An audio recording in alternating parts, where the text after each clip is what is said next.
sailing off into the sunset right now on the Marie Tharp. Look at that. Absolutely beautiful. Can't get much better than that. We're essentially at about 38 degrees, 30 minutes north, 63 degrees, 50 minutes west. And it's a sunset. It's quite a lovely night. Finally, the seas are calming after we had a bit of wind. And we were getting bounced around pretty freaking hard for a while, but it seems to have abated. So for the next few days, it'll be blowing 15, 12, 10, easing the seas finally, which will be so nice. Doing some of the science drops and putting the instruments in has not been super easy. So it's quite lovely to actually be able to sail. Right now we have a reef in both mainsails. You can see this big saggy reef up here. Give you a little shot of that. Oh. So that right there is our aft main, and our forward main up there. And then we've just got a staysail up. And essentially all we're trying to do is meander our way back up to the Kelvin Seamouth, where there's a Navy vessel and a couple research ships from Woods Hole to do a coordinated sort of effort tomorrow at some point, which will be fun. And other than that, really just try to continue with these. We dropped this device that measures temperatures and currents and all that sort of stuff about 3,000 feet down below us. And then we retrieve it back up. But it's been really hard the last couple of days because it's so windy. And yeah, now it's going to ease up a little bit. Gulfstream's kind of an odd place to linger. I'm not going to lie. One of the most revealing things that I have found out is the forecasting that all these places do, i.e. windy and all these other things, left grip. They're shooting in the dark. They're throwing darts at the dartboard. They have no idea what's going on out here. We look at these forecasts and then we look at the reality of what we're dealing with, and it's completely different. And for anybody that followed this channel a little bit, you know that I had a pretty disastrous voyage in 2022 because I was going off of exactly what these forecasts were telling me. And yeah, it's pretty bad.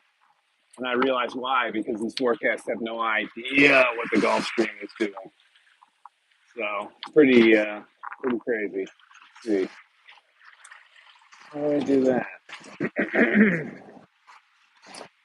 I don't know.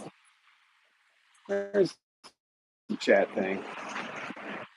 Welcome to live chat. Remember to, okay, great. I don't know. Can anybody still tell me if you can hear me? Because I don't even know. I never know if these things actually work or not. We're going off of Starlink, so that would be much appreciated. But yeah, other than that, it is crazy to know that that information that's being pumped out has basically no bearing on reality. And who knows? I don't know. People might be a little upset. Sounding good. Okay, awesome. Thank you. I can hear you. Thank you. Appreciate that. Rory, James, Troy. Awesome. Troy's Travel and Adventure. It sounds like a good channel. But yeah, so we're sailing off into the sunset. It's going to get pretty dark. The stars out here have been freaking amazing. Lots of shooting stars last night. Moon is just about half full. And God, it's just gorgeous. I mean, we're about 400 miles southeast of Cape Cod, 500 miles north of Bermuda, 500 miles south of Newfoundland. So we're out here a good ways. And Yeah, it's just been beautiful to see everything. I know, out here in the middle of the ocean, you don't do this. This is my hope for my next adventure this winter, to be able to do streams like this, once or twice a week.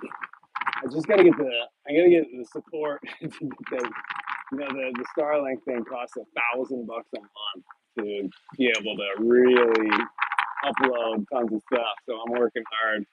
I actually just booked a corporate speaking engagement today for October, so that's gonna help. But getting closer, getting closer. But yeah, it is. It's been neat. It's been a fun trip so far. Sailing this beach has been interesting, to say the least. She has a lot of similarities to Old West Sail 32s because she's a heavy boat, 54 tons. Or no, 54,000 pounds, sorry. But, being a schooner, it kind of gives you a whole lot of different ways to attack. Like last night, it was started pumping 22, 25 knots and came up and rough birds up here. And I'm kind of like, man, dude, we're really putting it down, huh, Skip? And so he and I put a reef in both the mains and everything and settled it all down. And, we were pushing against the current, which is why he was pushing it so hard. But, it's one of those things where we're kind of meandering out here in the same sort of place. So we're never going too far at all. And right now, tonight, for the next like 6 hours, we're slowly just sailing back to the sea now to rendezvous with these other ships. And it's kind of funny. I mean, these other crews and scientists look up at our little boat. We're on like a 400 footer, and they're kind of like, "Oh yeah, those people are crazy on that little sailboat." And they do right in saying that, I guess, because we can't get away from anything really big. But it looks like we're gonna have good weather for like 3-4 days, and then come Sunday, I think we'll have a system that comes out. So we may jet north a little bit, and then jet back down just to keep it comfortable. Also, try and escape the heat. It's been really hot out here. Um, we're able to keep a lot of our hatches open, except for little squalls that come through. So that's been really helpful. But at the same time, it's still sometimes, I think yesterday it hit 93 degrees down below. I'm trying to sleep in that. It's not easy. Like everybody is a little bit grumpy. Like last night, nobody got any good sleep. So hopefully tonight, with this calm, nice selection, we should be pretty good. Hopefully we'll all get a little bit of rest and do some more stuff tomorrow. And as the seas and everything ease up, it should work out to our advantage, I hope. And yeah, and I'm actually technically I'm on watch right now. Don't tell anybody, but I gotta wrap this thing up by about 10 minutes, and we got about a minute and a half to go. I don't know if anybody's got any questions or anything like that, but just give you the full run around of the whole boat.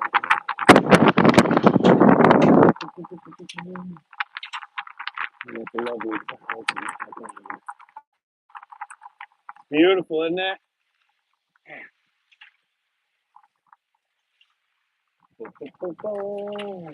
Line. Chief scientist at Rutherford. Squirrely, look, he's so pale. He's like a mole. The mole man just appeared. All right. We're out of here tonight. Everybody have a good one. Hopefully we don't get too many squalls. I will do this again soon. Thanks for